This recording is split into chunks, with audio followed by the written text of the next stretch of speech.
주님, 먼저 오늘은 그리스도와 교회와의 관계에 대해서 알아보려고 합니다. 교회와 그리스도의 관계에서 가장 먼저 제가 말씀드리고 싶은 부분은 언약적인 관계, 신랑과 신부의 관계를 말씀드리고자 합니다. 고린도 후서 11장 2절에 앞에 제가 열심히 쳐놨거든요. 제가 이렇게 찾으시면 바쁘실 것 같아서 함께 읽으시겠습니다. 고린도후서 11장 2절, 내가 하나님의 열심으로 너희를 위하여 열심 내노니 내가 너희를 정결한 처녀로 한 남편인 그리스도께 드리려고 중매함이로다. 바울 목사님이 그리스도인들에게 또 그리스도인이 아니었던 자들에게 예수 그리스도를 전파하면서 내가 너희를 예수 그리스도께 중매하려고 한다라고 말씀하셨습니다.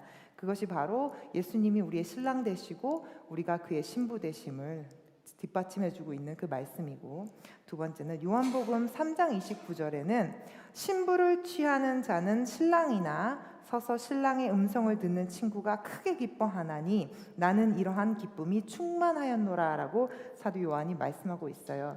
요한이 무슨 말이냐면, 신부를 취하는 것은 신랑이죠. 예수 그리스도께서 그 성도들을 맞이하시지만 그 신랑의 음성을 듣는 친구, 그 자기 요한이죠. 신랑의 음성을 듣는 친구가 크게 기뻐하노니, 그래서 나는 이러한 기쁨이 충만하였노라 라고 말을 하고 있습니다. 또 그래서 여기서부터 오늘부터 이제 두 가지 그 말씀을 뒷받침해서 신랑 되신 예수 그리스도께서 어떤 역할인지, 신랑이 어떤 역할을 해주셨는지, 예수 그리스도께서 나에게 어떠한 신랑이 되셨는지 오늘 말씀을 한번 찾아보길 원합니다. 이번에는 말씀을 찾아주셨으면 좋겠어요. 제가 여기다 써놓았지만 우리 함께 한 절씩 읽을 건데, 에베소서 5장 23절에서 32절, 에베소서 5장 23절에서 32절. 이 말씀은 사실은 결혼식 때 많이 목사님들이 쓰십니다. 왜냐하면 아내와 남편에 대한 사랑, 어떻게 남편이 사랑하는지, 어떻게 아내가 사랑해야 되는지 그런 말씀을 성경 속에서 찾아주고 계시기 때문에 목사님들이 혼인 예식 때 많이 쓰시는 말씀이에요. 그런데 32절의 말씀을 보시면,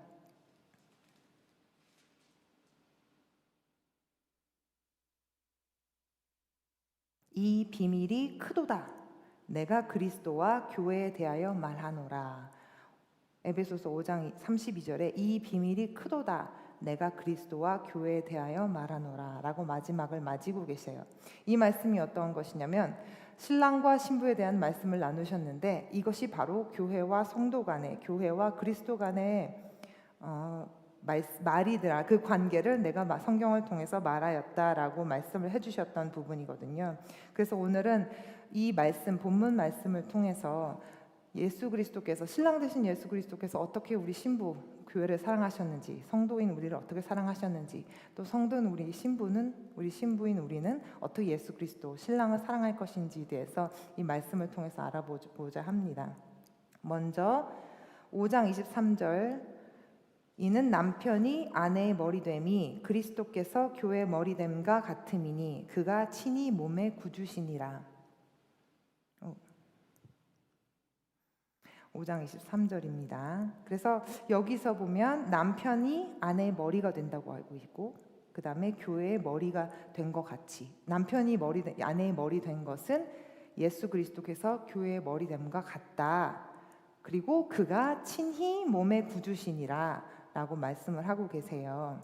여기서 이제 머리라고 하는 것은 신체적인 부위에서 우리가 머리라고도 볼 수가 있지만 보통 우리가 쓰잖아요. 머리라는 거, 우두머리. 그래서 리더라는 뜻의 머리, 우리가 뜻으로 볼 수 있고, 그 다음에 ruler, 정복자, 그리고 통치자라는 의미의 머리의 의미로 쓸 수도 있습니다. 볼 수 있습니다. 그래서 예수께서 우리의 통치자 되신다. 그리고 그가 친히 우리 몸의 구주가 되셨다. 구주라는 건 우리 Savior, 우리의 구속자, 우리의 구세주라는 말씀이시잖아요. 그런데 또 마침 그 앞에 단어가 몸의 구주십니다. 우리 몸. 그냥 이런 육체적인 몸도 우리 몸이지만 실질적으로 우리의 육체를 자유케 하신 그 예수 그리스도께서, 몸의 구주라는 것은 우리 육체를 그 어둠에서, 그 죄악에서 실질적으로 자유케 하셨다라는 표현에 몸의 구주라고 말씀을 하고 계십니다. 그리고 24절에는 그러나 교회가 그리스도에게 하듯 아내들도 범사에 그 남편에게 복종할지니라. 이 복종이라는 단어는 우리가 막상 보면 사실은 무조건 예수님 말씀이니까 복종해야 돼, 하나님 말씀이니까 복종해야 돼 라는 그런 어감으로 들릴 수 있지만, 이 복종이라는 말의 헬라어는 휘포타세타이라는 단어인데요. 이 휘포타세타이라는 것은 뭐뭇에 의해라는 뜻의 휘포하고 정리하다, 배치하다 뜻의 타소가 연합된 단어예요. 그래서 어떠한 뜻을 가지냐면 질서의 의미가 담겼습니다. 이 휘포타세다이라는 단어 중에는 질서에 의해라는 단어가 뜻이 있는데, 그 뜻이 어떤 거냐면 그냥 무조건적인 굴복이 아니라 하나님의 영광에, 하나님의 능력에, 하나님의 권능 앞에 우리가 순응하게 되는 굴복, 순응하게 되는 복종, 그것을 말씀을 드리고 있습니다. 그래서 또 다윗 왕이 솔로몬 왕에게 이제 말씀을 할 때가 있어요. 역대상에 보면. 그래서 어떻게 얘기하냐면, 내 아들 솔로몬아, 너는 내 아버지의 하나님을 알고 온전한 마음과 기쁜 뜻으로 섬길지어다. 이렇게 말해요. 자기가 아들에게 당부하는 말이에요. 온전한 마음과 기쁜 뜻으로 섬길지어다. 그러면 온전한 마음과 기쁜 뜻, 두 개 중에 어떤 게 복종의 뜻일까요? 복종과 순종 두 가지가 있어요. 이 온전한 마음과 기쁜 뜻. 그러면 복종은 당연히 온전한 마음이겠고, 완전한 마음으로 순종하고 복종하는 거니까 온전한 마음은 복종이고, 기쁜 뜻, 이거는 순종의 의미겠죠. 그래서 우리가 하나님 아버지께 완전한 복종과 순종으로 우리가 하나님께 그 말씀에 우리가 그것에 임해야 된다는 말을 다윗이 그 아들, 사랑하는 아들 솔로몬에게 한 말입니다. 그래서 어떤 목사님들은 사실 우리는 복종하는 단계까지 올라야 됩니다, 우리는 순종을 해야 됩니다, 이렇게 여러 가지 두 가지 방향으로 나눠주실 수 있는 목사님들이 말씀들을 많이 해주시긴 하지만, 저는 복종과 순종이 두 가지가 다 겸해서 하나님의 권능 앞에 우리가 복종하고, 그리고 그 권능 속에서 우리가 주님 앞에 우리의 몸을 드리면서 순종할 수 있는 두 가지의 모습을, 그리고 두 가지 모습으로 주님의 음성에 귀 기울이고 행동하는 것이 우리의 성도로서, 또 그 머리에 몸된 자로서의 할 일이라고 제가 오늘은 말씀드리고 싶습니다. 그리고 남편 되신 분들도 아내들에게, 또 아내 되신 분들도 남편들에게 순종과 복종으로 그 가정을 이루어 나가겠죠. 그리고 이 말씀, 복종에 대한 말씀은 우리가 잘 알고 있는 십계명에서도 볼 수 있어요. 십계명에는 가장 많이 큰 두 가지가 있잖아요. 첫 번째는 하나님을 사랑하고, 두 번째는 이웃을 사랑하는 것. 그 복종의 의미는 하나님을 사랑하는 것에 있습니다. 복종이 아까 순종과 같은 의미로, 같은 뜻, 같은 느낌으로, 같은 영역으로 가야 된다고 말씀을 드렸는데, 하나님의 말씀에 순종하는 삶 속에서 우리가 성경에서 들여다보면 가장 순종했던 역사적인 인물을 들자면 누구를 뽑으시겠습니까? 우리 성경 속에서 가장 순종하는 마음으로 하나님께 드렸던 아브라함이 하나님의 말씀에 완전하게 굴복하고 순종하여서 아들 이삭을 제물로 드리려고 했잖아요. 그래서 말씀에 순종하는 것이 경외함으로 연결되는 것이고, 왜냐하면 하나님께서 말씀하셨거든요. 네가 내 아들 독생자 이삭을 나에게 주었으므로 네가 나를 경외하는 줄을 내가 알았느니라. 하나님의 말씀을 순종했더니, 하나님의 말씀에 복종했더니 하나님은 네가 나를 경외하는구나 라고 말씀을 하셨어요.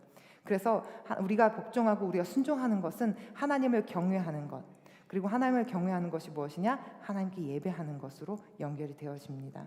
그래서 우리의 삶이 순종하는 삶, 또 경외하는 삶, 곧 바로 예배하는 삶이 되시기를 정말 마음을 다해서 축복합니다. 25절, 남편들아 아내 사랑하기를 그리스도께서 교회를 사랑하시고 위하여 자신을 주심같이 하라. 우리가 보면 알죠. 사실 오늘 드리는 말씀들은 다 저희가 잘 아는 말씀들이에요. 예수님께서는 당신의 몸, 당신의 목숨을 우리에게 주셨잖아요. 다 아낌없이 주셨잖아요. 그리고 세상에서 보면 정말 사랑하는 사람을 위해서 죽을 수 있다고 생각하는 사람도 있어요. 그리고 어머님의 사랑도 죽을 수 있다고, 내가 내 아들을 위해서, 내 자식을 위해서 죽을 수 있다라고 얘기해요. 그게 거짓이 아니라 정말 그 어머니의 마음은 그렇게 해요. 근데 우리 예수님은 죽는 것뿐만 아니라 예수님 그 능력이 있으신 분이기 때문에 다시 살아나셔서, 그리고 우리를 위하여서 다시 오시고, 또 우리를 위하여서 그 마지막 때에 하나님 앞에서 대언을 해주실 수 있는 분, 그 대단한 분, 그 엄청나신 분이 나를 위해서 그 목숨을 던지시고 다시 살아나셨다는 것. 그 생명을 생명으로 막아줄 수는 있어요. 어머니 사랑처럼, 사랑하는 사람처럼 막아줄 수 있어요. 그렇지만 그 생명을 다시 살아나게 하는 분은 예수 그리스도밖에 안 계시죠. 없으시죠.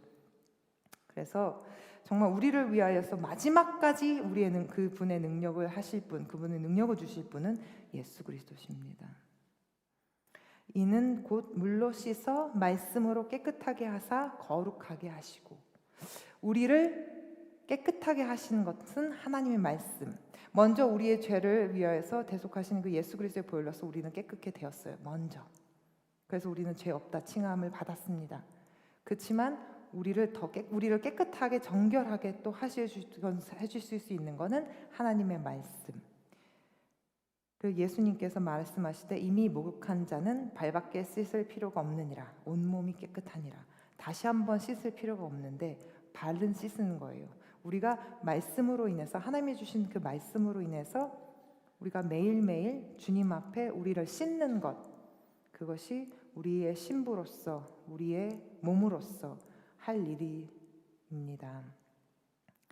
다시 한번 지금처럼 말씀드린 것처럼 예수님께서는 교회를 정결케 하셨습니다. 계시록, 우리가 한동안 우리 요한계시록 말씀을 들었었는데 계시록 19장 6절 하반기부터 8절 말씀인데요. 우리 같이 읽어보실까요? 할렐루야, 주 우리 하나님 곧 전능하신 이가 통치하시도다. 우리가 즐거워하고 크게 기뻐하며 그에게 영광을 돌리세.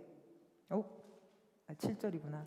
어린 양의 혼인 기약이 이르렀고 그의 아내가 자신을 준비하였으므로 그에게 빛나고 깨끗한 세마포 옷을 입도록 허락하셨으니 이 세마포 옷은 성도들의 옳은 행실이로다 하더라. 아멘. 우리 예수님께서 우리에게 예쁜 세마포 옷을 입혀주셨습니다. 또 마지막에 또 요한복음 14장에서 보면 내 아버지 집에 거할 곳이 많도다. 그렇지 않으면 너희에게 일렀으리라. 내가 너희를 위하여 처소를 예비하러 가노니. 우리 목사님이 얼마 전에 말씀해 주셨잖아요. 이스라엘의 결혼 풍습에 대해서.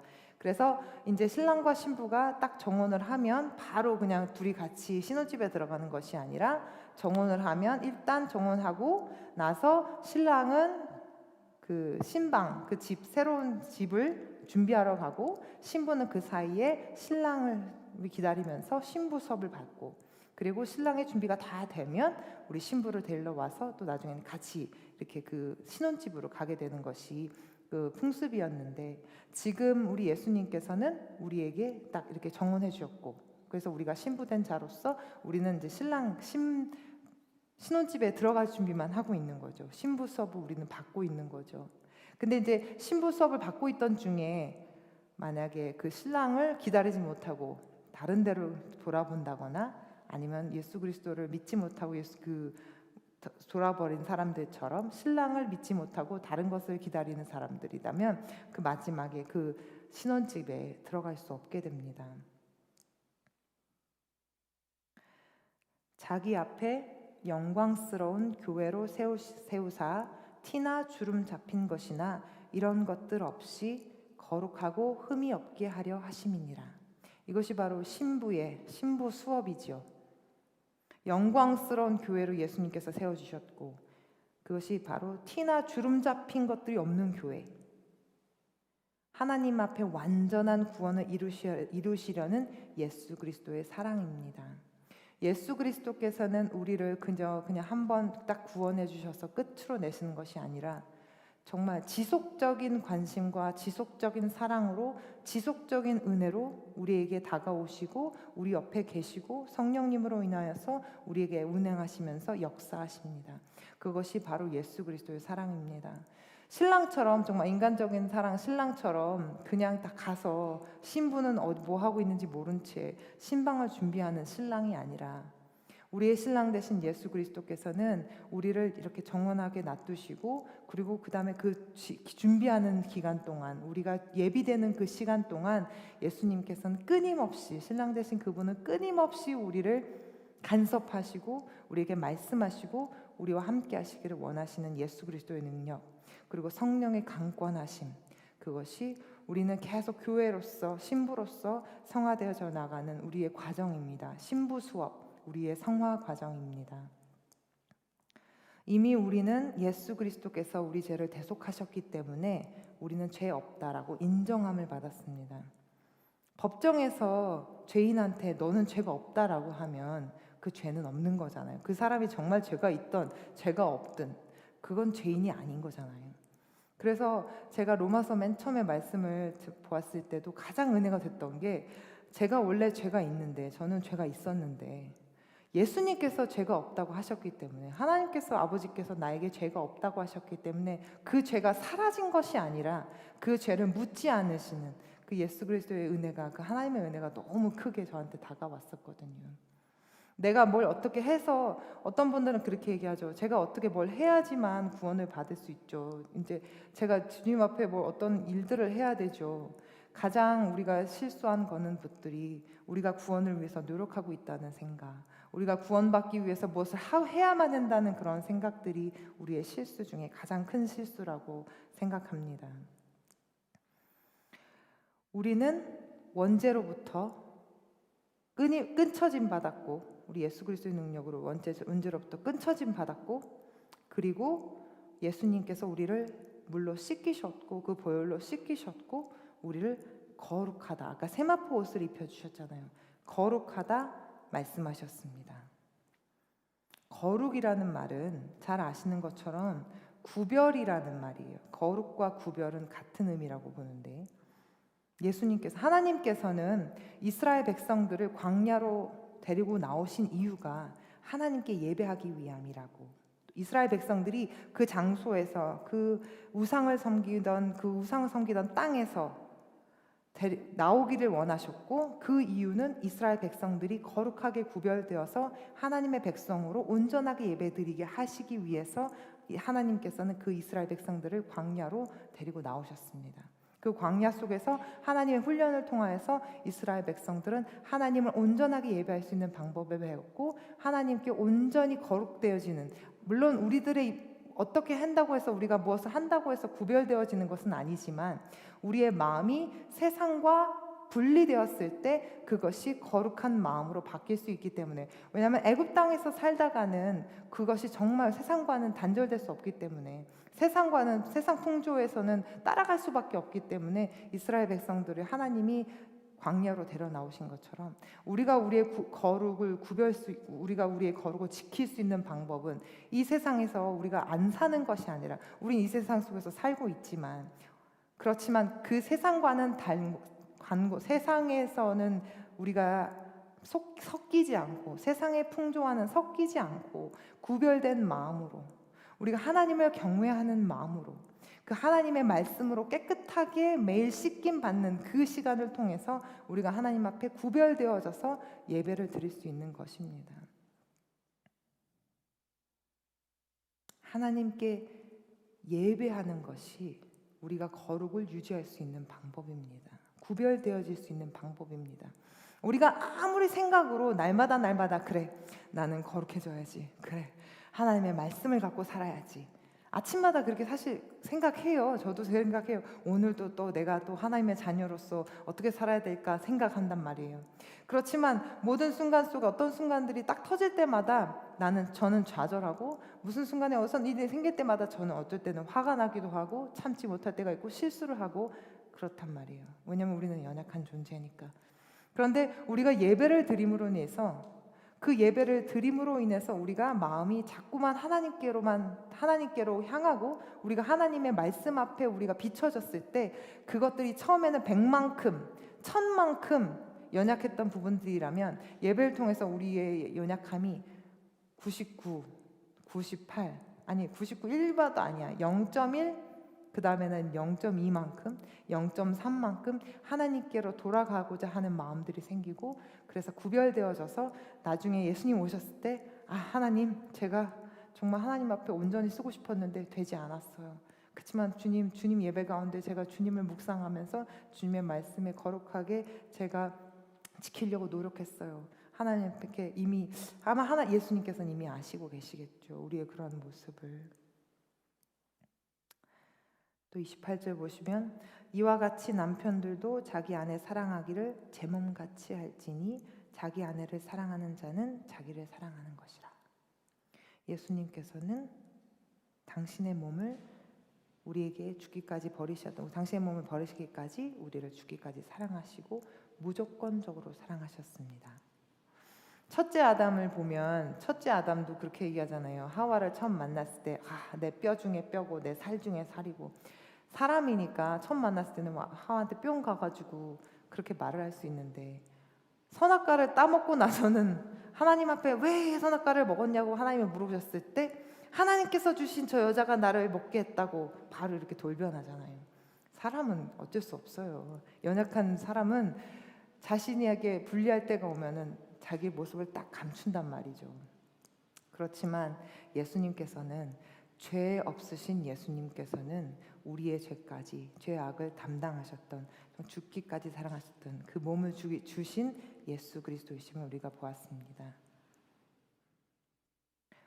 29절, 누구든지 언제든지 제 육체를 미워하지 않고 오직 양육하며 보호하기를 그리스도께서 교회를 보양한 것 같이 하나니 우리는 그 몸의 지체임이니라. 아까 말씀드린 것처럼 예수님께서는 그냥 딱 한 번 우리를 십자가에 달리심으로 딱 한 번 우리를 구원하여 주시고 우리를 한 번의 그 구원으로 물론 우리의 구원은 한 번에 단번에 이루어졌지만 그 예수 그리스도께서 나중에 오실 때까지 우리를 계속 입히시고 지키시고 돌보아 주시는 분이십니다. 이 양육하고 보호하다는 의미, 이것이 교회를 그러니까 보양하다는 의미잖아요. 양육한다는 것은 먹인다는 말, feed, 음식을 먹인다는 거고, 그 다음에 보호한다는 거는 cares, 돌봐준다는 것. 돌봐준다는 것의 의미는 어둠으로부터, 악으로부터 지킨다는 의미. 이 사람이 아프면 그 아픈데 약 사다 주고, 이 사람이 어디 힘들면 그 사람 곁에 있어주고, 계속적으로 같이 지속적으로 옆에서 관계를 맺어주는 것이 우리에게 예수님이 하시는 그 보호입니다.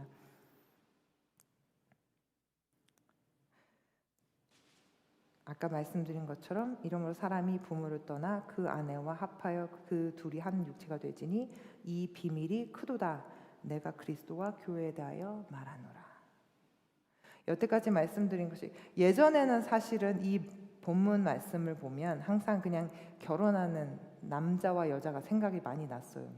그리고 제가 여자임에도 불구하고 예수 그리스도께서 신랑이시라는 그 의미를 잘 많이 깨닫지 못했어요.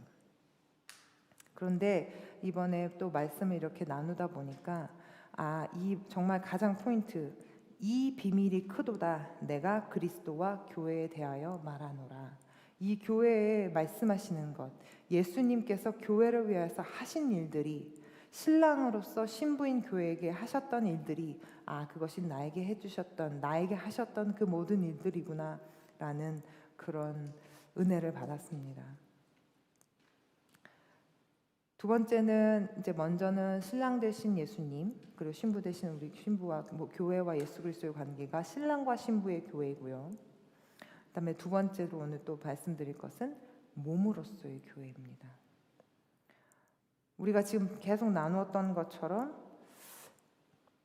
이 몸으로서 예수 그리스도께서는 우리를 보호하시고 양육하시고, 보호하고 양육하시는데 어떻게 보호하고 양육하시는지, 첫 번째는 말씀으로, 모든 성경은 하나님의 감동으로 된 것으로 교훈과 책망과 바르게 함과 의로 교육하기에 유익하니. 가장 먼저 우리 교회에게 예수 그리스도께서 하시는 것이 말씀이죠. 정말 교회는 말씀이 없으면 교회가 아니죠. 그래서 가장 중요한 것이 정말 말씀으로 양육하는, 이 교회는 이 그리스도를 믿는 사람들의 모임이 교회입니다. 성도들의 모임이 교회입니다. 그곳에서 가장 중요한 것은 물론 예수님이고 그 하나님의 말씀으로 우리는 양육되어집니다. 두 번째는 성령으로. 보혜사 곧 아버지께서 내 이름으로 보내실 성령, 그가 너희에게 모든 것을 가르치시고 내가 너희에게 말한 모든 것을 생각나게 하시리라. 성령으로서 우리가 예전에 읽었던 성경 말씀이 생각나지 않더라도, 내가 하나님 앞에 어떤 것을 어떻게 해야 되는지 생각이 나지 않더라도 성령으로 가르치시면서 그 성령을 우리에게 깨닫게 하십니다. 그리고 마지막으로 세 번째는 사역자를 통해서. 우리에게는 사역자가 있죠. 예전에는 왕이나 제사장이나 선지자를 통해서 하나님의 백성들을 가르치시고 인도하셨다면, 이번에 이제 신약 시대에는 하나님이 세우신 선지자들, 또 목회자들, 감독들, 장로들 통해서 몸된 교회들, 지체들, 성도들을 다스리십니다. 여기서 너희는 너희를 인도하는 자들에게 순종하고 복종하라. 저희는 너희 영혼을 위하여 경성하기를 자기가 회개할 자인 것 같이 하느니라. 자기가 회개할 자인 것 같이 하느니라. 저희로 하여금 즐거움으로 이것을 하게 하고 분심으로 하게 하지 말라. 그렇지 않으면 너에게 유익이 없느니라. 하나님이 주신 그 사역자에 대한 하나님의 말씀입니다. 그리고 이번에는 예수님과 우리 관계, 너무 잘 유명한 목자와 양무리. 우리는 양무리로서의 교회. 우리는 다 양 같아서 그릇 행하여 각기 제 길로 갔거늘 여호와께서는 우리 무리의 죄악을 그에게 담당시키셨도다. 신랑과 신부의 비유와 또 그 다음으로 가장 많은 비유가 아마 목자 대신 예수 그리스도와 양의 무리라는 그 표현을 제일 많이 들으신 줄 아는데요. 그 예수 그리스도께서 그 이사야 말씀에 보면 그리스도께서 찔림은 우리의 허물을 인함이고 그가 상함은 우리의 죄악을 인함이라. 그가 징계를 받으심으로 우리가 평화를 누리고 그가 채찍에 맞음으로 우리가 나음을 입었도다. 이 이사야 말씀을 보시면 분명히 나와 계신 분, 그 이사야 말씀 속에 그 주어, 우리의 허물이 인함이고 그가 상함은, 그가 찔림은, 이 그라는 주어에는 하나님이 아닌 예수 그리스도께서 나와 있음을 우리가 볼 수 있습니다. 그 이사야 말씀을 통해서 예수 그리스도께서 우리의 메시아라는 말씀을 해주시고 계십니다. 목자라는 그 단어 속에는 우리를 구원해 주신 구세주 메시아라는 단어가 같이 들어있는데요. 이 선한 목자, 위대한 목자 예수 그리스도 대신, 목자 대신 예수 그리스도께서 양무리인 우리를 어떻게 생각하시는지, 어떻게 말씀하시는지 말씀드리겠습니다. 첫 번째는 자신의 소유임을 말씀하셨습니다. 베드로에게 말씀하셨어요. 네가 나를 사랑하느냐? 내 양을 치라. 네가 나를 사랑하느냐? 내 양을 먹이라. 여기서 말하는 내 양을 먹이라, 내 양을 치라라는 말씀 속에 내 소유격의 느낌이 담겨 있죠. 예수님께서는 분명히 우리가 예수님의 소유임을 말씀하고 계십니다. 왜냐하면 예수님께서는 그 당신의 핏값으로 우리를 사셨기 때문에, 그 핏값으로 우리를 사셨기 때문에 my lambs, my sheep 이렇게 표현을 하고 계세요. 둘째, 우리는 예수님의 음성을 듣고 그분은 우리를 모으십니다. gathering. 양은 목자의 음성을 듣나니 그가 자기 이름을 각각 불러 인도하여 내느니라. 자기 양을 다 내어놓은 후에 앞서가면 양들이 그의 음성을 아는 고로 따라오되. 양들은 그 목자의 음성을 듣고 따라갑니다. 그리고 세 번째, 예수 그리스도는 양들을 연합시키십니다. 여기에서 연합은 하나님과 예수 그리스도와 우리 양들, 그리고 서로 양들 사이 우리 성도들을 함께 다 연합을 시키시는데요. 요한복음 10장에 보면 선한 목자이신 예수 그리스도는 당신의 양을 아시고 그 양도 당신을 알고, 그러니까 예수님은 자기 양을 알고 그 양도 그 목자를 알고, 또 그것은 아버지께서 예수를 아시고, 아버지께서 목자이신 예수 그리스도를 아시고, 또 예수님은 하나님을 아는 것. 그러니까 연결이 되죠. 목자는 양을 알고, 양은 목자를 알고, 목자는 아버지 하나님을 알고, 하나님은 목자를 알고. 그러면 우리는 예수님을 알고, 우리는 하나님을 알고, 하나님은 예수님을 알고, 하나님은 우리를 아시고, 우리를 다 한 몸으로, 다 하나로 연합하여 주시는 분이 바로 그 가운데 분 예수, 그 중보자 예수 그리스도십니다. 우리가 예수님은 없이는 하나님을 알 수 없고, 예수님 없이는 우리 하나님께로 갈 수 없습니다. 왜냐하면 하나님께서 우리의 중보자가 예수님께서 우리의 중보자가 되시기 때문에. 그래서 서로 연합하게 하시고, 또 예수 그리스도께서는 우리 양무리끼리, 서로 우리 성도님들끼리 한 예수 그리스도의 사랑으로 연합하게 해 주십니다. 넷째는 목자는 양들을 돌보십니다. 이거는 아까 신랑 신부 얘기에 나올 때 같죠. 보호하시고 인도하시고.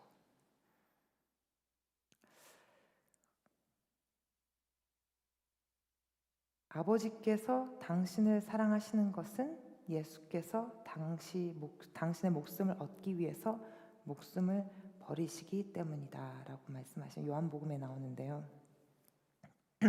아버지께서 예수 그리스도를 사랑하시는 것은 예수님께서 목숨을 버리고 목숨을 얻기 위함인 것을 아시기 때문이라고 말씀을 하고 계세요. 예수님께서 우리의 목숨을 살리시기 위해서, 우리를 생명을 주시기 위해서 당신의 목숨을 버리시는 것을 하나님 아버지께서 아시기 때문에 그분이 예수 그리스도를 사랑하신다고 말씀을 하고 계십니다. 예수 그리스도만 우리의 목숨을 살리실 수 있죠. 권세 있으신 분이시죠. 예수 그리스도만 우리를 죄 없다 하실 수 있는 분이십니다. 요한복음 10장 10절, 도적이 오는 것은 도적질하고 죽이고 멸망시키려는 것뿐이요 내가 온 것은 양으로 생명을 얻게 하고 더 풍성히 얻게 하려는 것이라. 그냥 예수 그리스도께서 우리를 생명을 이렇게 다시 살리시는 것도 귀한데 우리를 더 풍성히 얻게 하려 하심이라고 말씀하고 계세요. 우리 예수 그리스도께서는 우리가 연약해서 넘어지는 것을 바라시는 분은 절대 아니고, 우리 예수님께서는 그래 내가 말했잖아, 너 이렇게 하면 넘어진다고 말했잖아, 우리가 넘어졌을 때마다 그냥 뒷짐지고 계시는 분이 아니고, 우리가 넘어졌지만 예수 그리스도의 힘으로 능력을 받아서 다시 한번 일어서기를 바라시는 분이고, 무엇보다도 그 풍성한 은혜를 우리에게 부어주시길 원하시는 분이고, 우리가 그 주님의 능력 가운데 이 세상에서 살면서 이기면서 승리하며 살기를 누구보다도 원하시고 누구보다도 응원하시는 분. 그래서 정말 실질적으로 그냥 바라시는 분이 아니라 실질적으로 우리에게 능력을 주시는 분, 그분이 예수 그리스도심을 믿으시기 바랍니다. 그냥 추상적으로 우리가 예수님을 믿으니까 우린 잘 살 수 있어, 아니면 우리가 예수님을 믿으니까 우리는 복 받았어, 이게 아니고, 그 복이 정말 그 경제적인 복이 될 수 있고 건강적인 복도 되어질 수 있지만 가장 큰 복이 먼저 어떤 것이냐, 하나님과 동행하는 삶, 예수 그리스도와 동행하는 삶, 그 풍성한 삶. 우리가 예배드릴 때 가장 기쁜 것이 어떤 것이냐면 예수 그리스도에서 인하여 기쁨, 아까 우리 찬양 드렸던 것처럼 주님을 사랑하는 그 기쁨이 우리 안에 회복되어져서 그 기쁨 속에서 우리가 다시 우리 삶 속에서 풍성이 되어지는 것, 그것이 바로 예수 그리스도께서 원하시는, 가장 기대하시고 소망하시는 일들이십니다. 제가 양무리에 대해서 이렇게 잠깐 얘기했는데 들으신 적이 있을 수 있어요. 양들에 대한 특성들을 나타난 글들을 모았어요. 자, 한번 들어보세요. 시력이 나쁘고, 눈이 나빠요. 시력이 나쁘고 잘 속고, 그 다음에 이 발이 이렇게 조그매서, 등치는 큰데 발이 작고 이 뼈가 연약해갖고 잘 넘어지고, 저랑 약간 비슷한 것 같아요. 넘어지면 또 못 일어난대요. 이렇게 목자가 일으켜줘야 되는데 이렇게 넘어지면 못 일어나는데요. 못 일어나고, 또 자기가 배가 고프면 새끼들이 아무리 와서 젖을 달라 그래도 엄마는 사실은 이렇게 무시하고 자기 밥만 막 먹는 거. 그리고 그래서 이기적이고 방향 감각이 없대요. 그러니까 눈이 안 좋으니까 방향 감각이 없을 수밖에 없죠. 방향 감각이 없고, 또 반드시 왔던 길로 돌아가는 귀소 본능이 있어요. 양들은 왔던 길로 돌아가고, 그리고 마지막으로 죽을 때가 되면 다른 동물들과 달리 아주 순해진다고 합니다. 이렇게 많은 이제 특성들 제가 말씀드렸잖아요. 그러니까 가장 이 양들에게 마이너스 되는 것들은 시력인 것 같아요. 그러니까 시력이 약하니까 볼질 못해. 그러니까 늑대들이 와서 이렇게 개 같은 늑대과 동물들을 무서워한다고 하는데 잘 속는데요. 그래서 양들이 눈이 나쁘니까 한 50% 60%는 눈 때문에 이제 마이너스인 것 같아요. 근데 이제 좋은 점은 뭐냐면, 눈이 나쁘니까, 동물이지만 눈이 나쁘니까 청력이 발달한 거죠.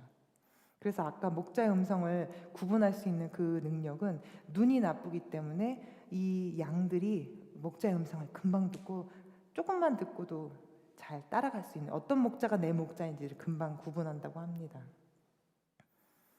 그래서 우리를 양으로 하나님께서 말씀하신 이유가 많은 부분들이 있는 것 같아요. 우리가 보는 것에 약하잖아요. 안목의 정욕에 약하잖아요. 그리고 잘 넘어지잖아요. 그리고 넘어지면 일어나기가 쉽지 않잖아요. 목자가 이렇게 줘야지 일어날 수 있는데 일어나기가 쉽지 않잖아요. 그리고 참 우리도 이기적이죠. 그래서 그런 많은 부분들이 우리 사람들하고 우리들과 양하고 많은 부분들이 매치되어져 있는데, 또 가장 감사한 거는 우리의 귀가 하나님께로 열리면, 우리 목자 되신 예수 그리스도께만 열리면, 그분의 음성만 듣기만 하면 우리가 살 수 있어요. 우리가 풍성한 꼴을 먹을 수가 있어요. 우리가 아주 건강하게 좋은 털들을 길러가면서 우리가 지켜나갈 수 있는 것입니다. 양은 목자의 음성을 듣고 그분의 인도하심에 따라서 살면 안전하고 풍요로운 삶을 누릴 수 있습니다. 양으로서 우리는 그분의 음성을 듣고 그분만 따라가면 되는 것입니다.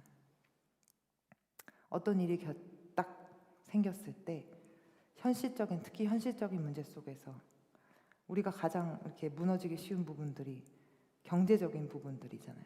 아니면 건강, 또 아니면 또 비즈니스 문제거나 가정 문제거나, 모든 문제들이 덮쳤을 때 우리는 생각하죠. 이건 현실적인 문제야.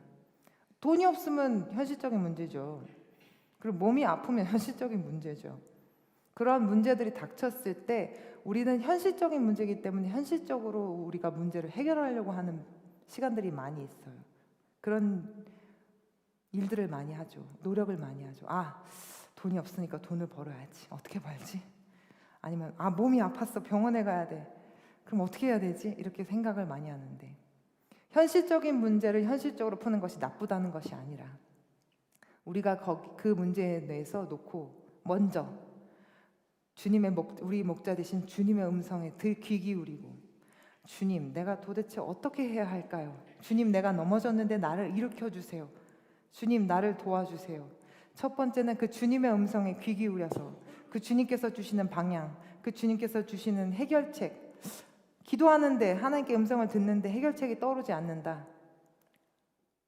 계속적으로 말씀으로 먹고 계속적으로 예배를 드리고 우리가 하나님의 음성을 먼저 듣고, 두 번째 현실적인 문제에 그걸 해결 방도를 그 다음에 우리가 모색을 한다면 하나님께서 주신 그 가장 좋은 방향으로 우리가 갈 수 있음을 선포합니다.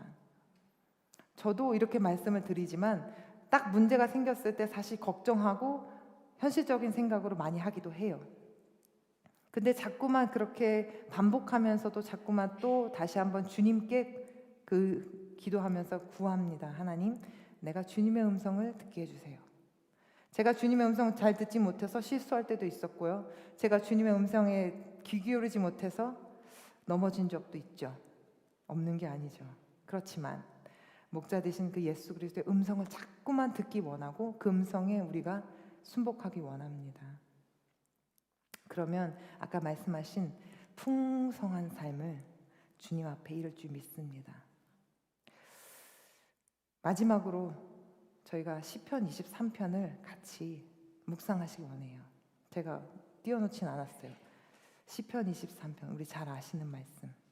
여기 홀장을 같이 읽으시면서 우리가 선포하시면서, 우리가 마지막에 그 시편 23편을 선포하시면서 우리가 오늘 말씀을 마치기 원합니다. 시편 23편 다 같이 읽으시겠습니다. 여호와는 나의 목자시니 내게 부족함이 없으리로다. 그가 나를 푸른 초장에 누이시며 쉴만한 물가로 인도하시는도다. 내 영혼을 소생시키시고 자기 이름을 위하여 의의 길로 인도하시는도다.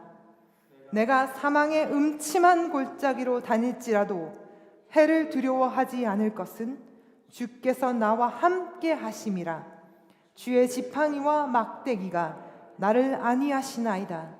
주께서 내 원수의 목전에서 내게 상을 베푸시고 기름으로 내 머리에 바르셨으니 내 잔이 넘치나이다. 나의 평생의 선하심과 인자하심이 정녕 나를 따르리니 내가 여호와의 집에 영원히 거하리로다. 아멘. 우리 함께 기도하기 원합니다. 주님, 주님의 음성을 귀 기울일 수 있도록, 또 다윗이 고백한 것처럼 여호와는 나의 목자시니 내가 부족함이 없으리로다. 우리 고백하실 수 있는 시간 되기 원합니다.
살아계신 아버지 하나님, 우리의 상황과 상관없이, 우리의 지금 이 시간에 상관없이 주님을 예배하는 예배자들로 아버지 하나님 불러주시니 감사합니다. 주님, 이 교회, 우리 세계 선교교회 가운데 우리 모든 성도님들이 예배자 되어줄 수 있도록, 구별되어질 수 있도록 세워주시니 감사합니다. 주님, 우리의 삶 속에서 예배할 수 있도록 하나님 우리에게 힘을 더해 주시고 날마다 주님의 능력으로 채워 주시옵소서. 이 모든 말씀 예수 그리스도를 받들어 기도하옵나이다. 하늘에 계신 우리 아버지여, 이름이 거룩히 여김을 받으시오며 나라의 마옵시며 뜻이 하늘에서 이룬 것 같이 땅에서도 이루어지다. 오늘날 우리에게 일용할 양식을 주옵시고 우리가 우리에게 죄 지은 자를 사하여 준 것 같이 우리의 죄를 사하여 주옵시고 우리를 시험에 들게 하지 마옵시고 다만 악에서 구하옵소서. 대개 나라와 권세와 영광이 아버지께 영원히 쌓옵나이다.